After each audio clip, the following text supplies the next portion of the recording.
नमस्कार दोस्तों, मैं प्रिंस भारद्वाज स्वागत करता हूं आप सभी का आपके अपने YouTube चैनल सिग्मा गुरुकुल पर।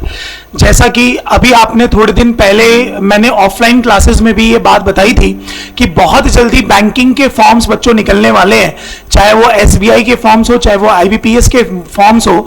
वैसे ही हमारे पास अभी IBPS में कुछ पोस्ट ऐसी है, हालांकि पोस्ट तो उसके अंदर 3-4 हैं, बट हमारे काम की कौन कौन सी है वो मैं बताऊंगा। जिसमें हमारे पास जितने भी ग्रामीण बैंक होते हैं, जो आपने देखा होगा रूरल एरियाज में होते हैं, उन सभी के अंदर 10,000 से ज्यादा हमारे पद की वैकेंसीज अनाउंस हुई है। यानी कि बहुत सारे बच्चे बहुत सारे टाइम से जो बैंकिंग की तैयारी करते थे, जिनको स्पेशली बैंकिंग फील्ड में ही जाना था, उनके लिए ये बहुत बड़ी खुशखबरी है। अगर आप थोड़ी सी अच्छे से इसमें मेहनत कर लो तो आप आराम से इसके अंदर नौकरी ले लोगे, क्योंकि बच्चों 10,000 वैकेंसी जो होती है वो कम नहीं होती। टोटल वैकेंसी की बात करूं तो शायद 10,303 के आसपास है या 313 है टोटल, ठीक है। जिसमें से हमारे पास किस पोस्ट के लिए कौन सी वैकेंसी है, हम आज की पूरी वीडियो में आज इसकी बात करेंगे। और आप सभी बच्चे इस फॉर्म को जल्द से जल्द भर देना। पहले लेकिन फॉर्म भरने से पहले आज की वीडियो जरूर देखना, ताकि फॉर्म भरते समय आपको किसी भी चीज की कंफ्यूजन ना हो। दूसरी चीज, मैं जितने भी इसमें मैं पॉइंट्स बताऊंगा वो आप लोगों को बिल्कुल केयरफुल होकर देखने पड़ेंगे, बिकॉज बैंक का कोई भी फॉर्म भरते समय बच्चे बहुत सारी गलतियां कर देते हैं। सबसे पहली बात, जब आप ये फॉर्म भरोगे तो आप नोटिस करिए, ये जो IBPS हमारे पास होता है, यानी कि institute of banking personal selection, आपको इन्हीं की वेबसाइट पर जाके ही आपको ये फॉर्म मिलेगा, ठीक है। और ये वेबसाइट जो है आप पढ़ो, ये क्या है हमारे पास कि www.ibps.in, या फिर आप ये भी डायरेक्ट डाल सकते हैं कि cgrs.ibps.in। आपको ये वहां पर आराम से इजीली अवेलेबल हो जाएगा। दूसरी चीज बच्चों यहां पर क्या है कि कौन कौन से ग्रेड के लिए निकले हैं, तो ग्रेड में मैं आपको बता दूं कि ग्रुप ए और ग्रुप बी की वैकेंसीज इसमें निकली हुई हैं। यानी कि ग्रुप ए और ग्रुप बी, आप सभी को पता है ग्रेड अच्छा ग्रेड माना जाता है, ठीक है। एक अच्छे ग्रेड की बात होती है। हालांकि जो ग्रुप ए है उसमें ऑफिसर्स के 3 स्केल्स बांटे गए हैं, स्केल 1, स्केल 2, स्केल 3। अगर मैं जनरली जिस बच्चों को नहीं पता बैंकिंग की जॉब्स में किस किस पोस्ट के बारे में बात होती है, तो मैं बता देता हूं। सबसे पहले उसमें एक क्लर्क की पोस्ट होती है, जो कि पहले और अभी भी जब से पोस्ट ये निकल रही है तब से लेकर अब तक इसके अंदर ग्रेजुएशन मांगी जाती है। मतलब 12th बेसिस पर इसमें कोई काम नहीं होता। बच्चा जब तक इसके अंदर ग्रेजुएट नहीं है तब तक ये फॉर्म नहीं भर पाता। उसके बाद होता है PO। जो PO की पोस्ट होती है वो भी सेम यही होती है, ग्रेजुएशन बेसिस पर, बस एक छोटा सा डिफरेंस होता है, भी मैं आगे जाके बताऊंगा। उसके बाद आप देखते हो उसमें जनरल मैनेजर होता है, और भी मल्टीपल क्या नाम है उसके अंदर पोस्ट होती है, जो स्केल 1, स्केल 2, स्केल 3 वगैरह कहलाती है, ठीक है। तो इसमें जो रिक्रूटमेंट है वो हमारा ग्रुप ए के अंदर 3 स्केल्स के हैं और ग्रुप बी के अंदर 1 स्केल का है, ठीक है ना। यानी कि ग्रुप बी और ग्रुप ए, ठीक है ना। और पढ़ लो, इन सब में रूरल बैंक्स के अंदर आया है, यानी कि नाबार्ड में आपने देखा होगा, आप लोग GS में पढ़ते होंगे नाबार्ड के बारे में, तो उसी के अंदर ये सारी हमारे बैंकिंग के लिए हमारे पास पोस्ट निकली हुई है। अच्छा, अगर मैं बात करूं नेक्स्ट, ये फॉर्म की लास्ट डेट क्या है फॉर्म भरने की, तो लास्ट डेट जो है वो फॉर्म भरने की वो है 27/6। यानी कि अगर मैं बात करूं तो 27/6 जो है वो इसकी लास्ट डेट है। और अगर हम आज की बात करें तो आज 17 तारीख है, आपके पास आराम से 10 दिन का टाइम है। आप इस फॉर्म को भर लीजिए, और आप अगर ईमानदारी से पढ़ लोगे अभी से, क्योंकि ना बैंकिंग की खासियत होती है बच्चों, बैंकिंग 6 महीने में सारी चीजें रफा दफा करता है।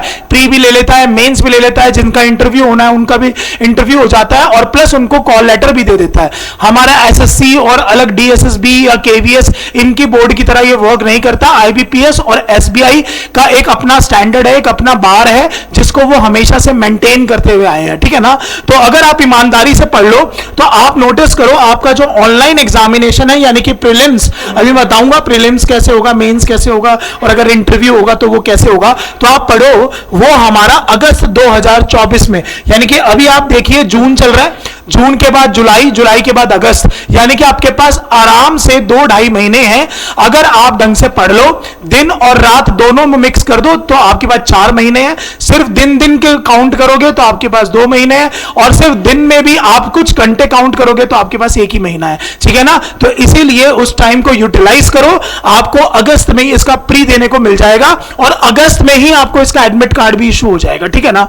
और इसका जो ऑनलाइन एग्जाम आप नोटिस करिए, जब प्रीलिम्स हो जाएगा, इसका रिजल्ट आ जाएगा, फिर इसके बारे में पता चल जाएगा, फिर आप इसका मेंस जो दोगे वो सितंबर अक्टूबर के आसपास दोगे, और इंटरव्यू वगैरह के लिए, अगर इंटरव्यू के लिए सिलेक्शन अगर होता है आपका, बताऊंगा किस पोस्ट के लिए, तो वो अक्टूबर में होगा, और जनवरी 2025 में आपके पास जॉब होगी, अगर आपने ईमानदारी से, अच्छे से, लगन से, सारी दुनिया से कट के आपने नौकरी की तैयारी कर ली, ठीक है ना। क्योंकि मैंने आपको हमेशा समझाया ना, गवर्नमेंट जॉब की जब हम प्रिपरेशन करते हैं तो हमें फॉर्म्स सारे भरने होते हैं, चाहे वो किसी भी स्टेट से बिलोंग करते हो, किसी भी डिपार्टमेंट में बिलोंग करते हो। एक बार अपनी लाइफ से जब सिक्योर कर लेते हैं हम कोई भी एक जॉब लेकर, उसके बाद हम अपने मनपसंद के अकॉर्डिंग, हम अपने कन्वीनियंस के अकॉर्डिंग हम जो भी डिपार्टमेंट में जाना चाहते हैं फिर उसकी प्रिपरेशन करते रहो, ठीक है ना। तो कहने का मतलब है कि आपको जनवरी में ये आराम से आप लोगों को कॉल लेटर प्रोवाइड कर देंगे। और मैं फिर कह रहा हूं, बैंकिंग सेक्टर जो होता है, जो बोलता है वो करता है। जैसे एमटीएस की बात होती है, एमटीएस मई में बोल दिया गया था कि ये अनाउंस कर देंगे, नहीं हुआ। सीजीएल आने वाला था, अभी तक नहीं हुआ। तो कहने का मतलब क्या होता है, कुछ बोर्ड के अंदर ना ये प्रॉब्लम्स होती है, बट आईबीपीएस और एसबीआई इसमें अभी तक ऐसी कोई दिक्कत नहीं आ रही है, ठीक है ना। चलो, इस फॉर्म को सबसे पहले भरने के लिए 2 पोस्ट मैंने बताया ना, ग्रेड 1, ये हमारा जो है वो ग्रेड बी है, ये हमारा ग्रेड 1 है, ठीक है ना।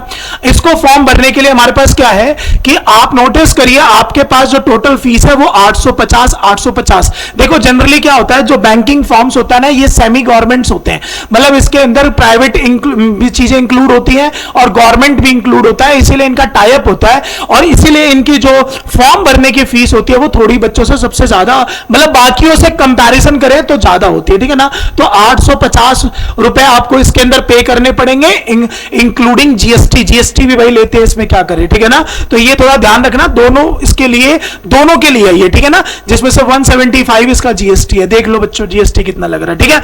आप सारे के सारे जो फॉर्म में जो फी भरोगे वो सारी ऑनलाइन ही होगी, ठीक है ना। चलिए आगे अगर मैं बात करूं, कौन कौन से बच्चे इस फॉर्म को भर सकते हैं। सबसे पहले आपको याद होगा मैंने क्या कहा था कि आपको 3 स्केल दिखा, ठीक है। हालांकि ये स्केल 2 के अंदर स्पेशलिस्ट ही होते हैं, बट वो एक पोस्ट अप हो गए इसलिए स्केल 3 बोल रहे हैं। और एक हो गया हमारे पास मल्टीपर्पस होता है, यानी कि जो क्लर्क होता है, अगर हम इसकी ऐसे इस तरीके से हम इसको समझने के लिए हम इसका नाम रख रहे हैं, ठीक है। तो आप देखो, हम सभी लोग इन चारों को नहीं भर सकते। मान के चलो जैसे कोई बच्चा ग्रेजुएट है, तो ग्रेजुएशन के साथ साथ कुछ डिजायरेबल चीजें मांगी गई हैं, वो अगर होंगी तभी आप सारे पोस्ट के लिए अप्लाई करोगे। अदरवाइज जो बच्चा सिंपल सी, जिसने ग्रेजुएशन कर रखी है किसी भी स्ट्रीम में, वो बच्चा सिर्फ और सिर्फ पीओ का फॉर्म भरेगा और क्लर्क का फॉर्म भरेगा। ये क्लर्क, ये पीओ है, ये क्लर्क है, ठीक है ना। क्योंकि इसके अंदर आप पढ़ो, लिखा हुआ है कि bachelor's degree in any discipline from recognised university, यानी कि आपको इसमें, और ये डिजायरेबल है, वर्किंग जो है वो हो तब भी ठीक है, नहीं हो तब भी ठीक है। बाकी कंप्यूटर की नॉलेज तो देखो होनी चाहिए अगर आप बैंकिंग फील्ड में जा रहे हो। सेम आपको इसमें भी यही बात है, क्योंकि इनके सामने देखो कोई वर्क एक्सपीरियंस नहीं मांगा। लेकिन आप पढ़ के देखो, जो स्केल 2 है और ये जो स्पेशलिस्ट ऑफिसर्स मैनेजर है, आप पढ़ो, इसके अंदर 1 ईयर का, इसके अंदर 2 ईयर का फाइनेंशियल इंस्टीट्यूशन के अंदर आपका एक वर्क मांगा गया है ताकि आपके पास उसका एक्सपीरियंस हो। और आप पढ़ो, इसमें चार्टर्ड अकाउंटेंट वगैरह वाले जो लोग होते हैं वो ज्यादा इसको फिल करते हैं, ठीक है। या फिर जिन्होंने एएसपी, पीएचपी, C++, जावा वगैरह इन सब का तो कोर्स करा ही हुआ है, प्लस उसके साथ साथ इन्होंने किसी ना किसी फील्ड के अंदर, मतलब जो इनको रिक्वायरमेंट है उसके अंदर भी जॉब कर रखी है। तो कहने का मतलब ये गया कि जिसने नॉर्मल, अगर किसी ने ग्रेजुएशन कर रखी है किसी भी स्ट्रीम से, चाहे वो जरूरी नहीं है कॉमर्स का स्टूडेंट हो, लेकिन कहने का मतलब जिसने जैसे भी ग्रेजुएशन कर रखी है वो सभी के सभी बच्चे आराम से इस 2 पोस्ट के लिए फॉर्म भर पाएंगे। और मैं चाहता हूं आप यही फॉर्म भरिए, क्योंकि जो बच्चों जो इस फील्ड में होता है ना, बहुत रेयर ही देखा गया है कि वो गवर्नमेंट जॉब की फील्ड में आ जाए, क्योंकि वो स्किप वगैरह नहीं करते। सबके अलग अलग फंडे होते हैं, हम सबको तो क्या ही रिलेट करें, ठीक है। तो हमारे लिए हमारे ये 2 पोस्ट यानी कि ऑफिस असिस्टेंट वाली और प्लस साथ के साथ असिस्टेंट मैनेजर की, ये 2 पोस्ट हमारे काम की है। एक हमारी क्लर्क है और एक हमारे पास क्या है, पीओ है। और दोनों के लिए आपको ग्रेजुएशन चाहिए। ग्रेजुएशन में आप सिर्फ और सिर्फ किसी भी रिकॉग्नाइज्ड यूनिवर्सिटी से पास हो सकते हैं। 60% का क्राइटेरिया जो है वो यहां पर फुलफिल नहीं किया। मैंने जो भी इनकी 76 पेजेस की जो इन्होंने सारा जो निकाला हुआ था, जिसके अंदर सारी बातें लिखी हुई थी, मैंने कहीं पे भी ये बात नहीं दिखी कि इसके अंदर 60% चाहिए। ठीक है, तो कहने का मतलब सिर्फ क्या हुआ कि आपको ये दोनों के दोनों बस ये कंप्लीट ग्रेजुएशन होनी चाहिए। परसुइंग वाला बच्चा भी बच्चों ये फॉर्म नहीं भर सकता। ठीक है, उसके बाद अगर मैं बात करूं, अभी आपको जैसे मैंने बताया कि एक हमारे पास क्लर्क है और एक हमारे पास पीओ है ना। जो क्लर्क की अगर मैं बात कर रहा हूं तो आप नोटिस करिए, इसमें एज क्राइटेरिया है 18 से 28 साल के बीच में, यानी कि आप अगर 28 साल के हैं तो भी आप आराम से फॉर्म भर सकते हैं। ये मैं जनरल कैटेगरी वालों के लिए बात कर रहा हूं, ठीक है ना। और बाकी जिनके पास कैटेगरी होती है, सॉरी जिनके पास और कैटेगरी है, ये यूआर के लिए, ठीक है ना। उसके बाद उनको कुछ कुछ रिलैक्सेशन मिल जाता है, बताऊंगा वो किस किस का। और पीओ के लिए तो आप 30 की एज तक आराम से भर सकते हो। और ये जरूर पढ़ लेना कि 2/6/1996 1/6/2006 इसके बीच का ही बच्चा होना चाहिए। मान के चलो ये 1 तारीख की जगह पे 2 तारीख होगी तो भी आप ये फॉर्म नहीं भर पाओगे, ध्यान रखना। सेम इसमें भी यही बात है, 3/6/1994 और 31/5/2006 इनके बीच में अगर आपकी डेट ऑफ बर्थ आती है तो ही आप इस फॉर्म को भर पाओगे। बाकी ये 2 तो मैंने बताया हमारे काम का है नहीं, इसलिए हम इसकी ज्यादा बात नहीं कर सकते। ठीक है, उसके बाद बच्चों जो सेम आपने नोटिस करा होगा कि जितनी भी हमारी गवर्नमेंट जॉब में आती है वैकेंसीज, उसमें नॉर्मल हमारे पास ओबीसी के लिए 3 इयर्स का क्राइटेरिया, एससी एसटी के लिए 5 इयर्स का क्राइटेरिया और बाकी बहुत सारी चीजें होती है जिनको फंडामेंटल राइट्स मिलते हैं, कुछ डिसेबल्ड पर्सन होते हैं, उन सब के लिए 10 इयर्स का वगैरह का ये मिला हुआ है। बट मेनली हमारे पास यही होता है, यानी कि 5 साल 3 साल इन दोनों का। यानी कि अगर कोई बच्चा 28 इयर्स का हो रखा है, ठीक है, और उसके पास ओबीसी का कैटेगरी, ओबीसी की कैटेगरी है, यानी कि 3 साल और आप इसमें प्लस कर लो। और अगर उनके पास एसटी और ओबीसी की कैटेगरी है तो 5 साल और आप इसके अंदर प्लस कर लीजिए। ये मैं क्लर्क के लिए बता रहा हूं। और सेम अगर आप पीओ की बात करो तो 30 साल उम्र होनी चाहिए जनरल की, और 3 साल इसमें प्लस कर लो और फिर इसमें 5 साल और प्लस कर लो, तो ये हमारा एसटी एससी भाइयों के लिए है और ये हमारे पास ओबीसी के लिए है। ठीक है, तो कहने का मतलब है कि उम्र की तो कोई दिक्कत यहां पर है नहीं। अब बात करते हैं कि सर इसका एग्जाम पैटर्न क्या होगा। तो एग्जाम पैटर्न के लिए मैं आपको वैसे पहले एक बार समझाता हूं, फिर उसके बाद बोर्ड पे बताऊंगा।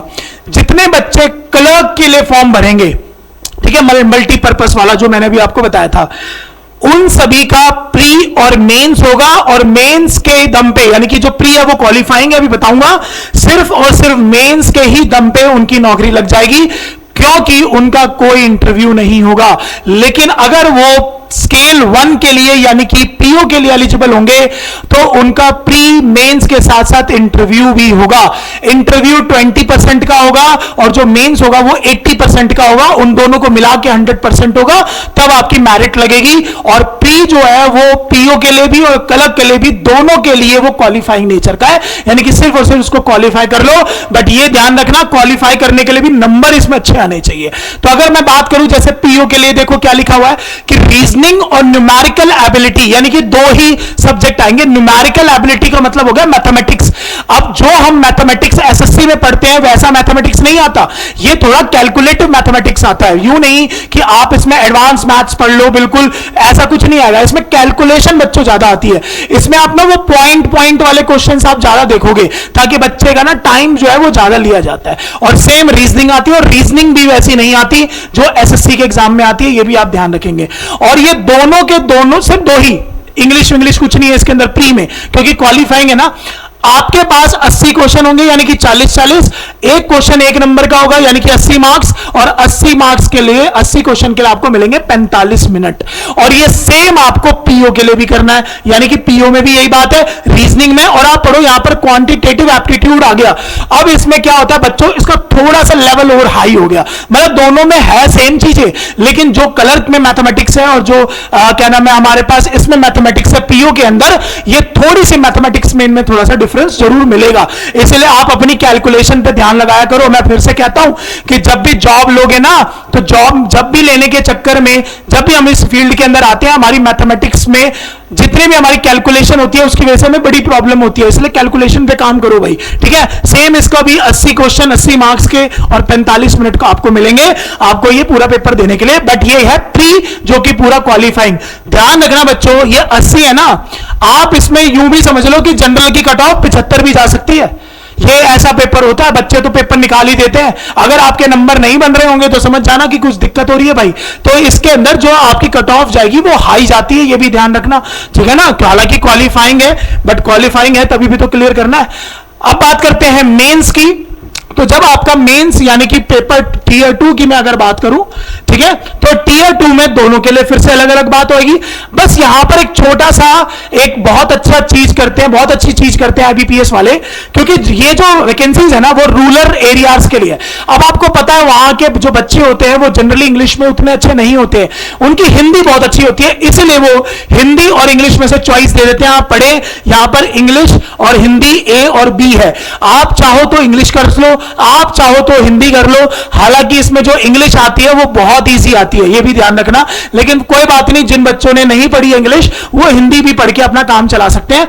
इसमें क्या होता है बच्चों, reasoning, computer, general awareness, GK, खासकर इकोनॉमिक्स। इकोनॉमिक्स में आपको सबकी नॉलेज होनी चाहिए कि क्या क्या चल रहा है देश के अंदर। तो याद रखना, अवेयरनेस में ये पूछेगा, लैंग्वेज एप्टीट्यूड पूछ लेगा कोई सा भी, और न्यूमेरिकल एबिलिटी यानी कि आपसे मैथमेटिक्स के क्वेश्चन देगा। और आप देखो ये सब में 40-40 क्वेश्चन है, बट यहां पर जो रीजनिंग है वो 50 नंबर की है और जो मैथमेटिक्स है वो भी 50 नंबर का है, यानी कि एक नंबर से ज्यादा नंबर का होगा मैथमेटिक्स और रीजनिंग। ये ध्यान रखना थोड़ा सा, ठीक है ना। तो टोटल यहां पर फिर क्या हो जाएंगे, 200 मार्क्स, 200 क्वेश्चन, और इसको करने के लिए आपको मिलेंगे 2 घंटे। और सेम आपको, अगर मैं ये कलर की बात कर रहा हूं तो सेम यहां पर पीओ के लिए भी यही सेम बात है कि आपको रीजनिंग, कंप्यूटर अवेयरनेस, लैंग्वेज में से एक प्रेफरेंस मिल जाएगी और क्वांटिटेटिव एप्टीट्यूड मिल जाएगा, जिसको आपको सेम 40 क्वेश्चन 50 मार्क्स के, 40 क्वेश्चन 50 मार्क्स के, बाकी सारी सेम चीजें हैं। और जिन बच्चों का ऑफिसर स्केल 1 जो है वो क्लियर हो गया, वो वैसे ही इसका टीयर 3 के लिए अप्लाई करेंगे, और जो टीयर 3 होगा बच्चों वो होगा इंटरव्यू। और इंटरव्यू जो होगा वो 20% की वेटेज लेके चलेगा, और जिसका मेंस है वो 80% की वेटेज लेके चलेगा। यानी कि अगर मैं सीधी सी बात कहूं तो मेंस क्लियर करो और नौकरी ले लो, समझ गए ना। क्योंकि इंटरव्यू में इतनी ज्यादा चीजें नहीं देखेंगे, जो चीजें कॉमनली चाहिए होती है वो सारी चीजें देखेंगे, ठीक है ना। तो कहने का मतलब क्या है कि अगर क्लर्क की पोस्ट के लिए जाओगे तो सिर्फ प्री और मेंस देना होगा, जिसमें प्री क्वालिफाइंग होगा। अगर आप पीओ की पोस्ट के लिए जाएंगे तो आप उसके अंदर आराम से आपको प्री भी देना पड़ेगा, मेंस भी देना पड़ेगा और इंटरव्यू भी देना पड़ेगा। एक बच्चा दोनों पोस्ट के लिए भी अप्लाई कर सकता है, इसमें कोई ऐसी लिमिटेशन नहीं दी गई है, ठीक है। तो आई होप सो मैंने आपको इस वीडियो में सारी बातें बता दी है। इनके बैचेस सिग्मा गुरुकुल पर हमेशा चलते रहते हैं। मैं बार बार कहता हूं कि ऑफलाइन क्लासेस हमारी सुबह से शाम तक चलती है, आप कोई सा भी बैच हमारे पास ज्वाइन कर सकते हैं। इवन ऑफलाइन के साथ साथ हमारे पास ऑनलाइन की भी फैसिलिटी अवेलेबल है। तो आप चाहो तो सिग्मा गुरुकुल का ऐप डाउनलोड करके वहां से हमारे सारे बैचेस को परचेज कर सकते हो। चलिए, तो आज की वीडियो में इतनी बात करते हैं, मिलते हैं नेक्स्ट वीडियो में। जय हिंद, जय भारत।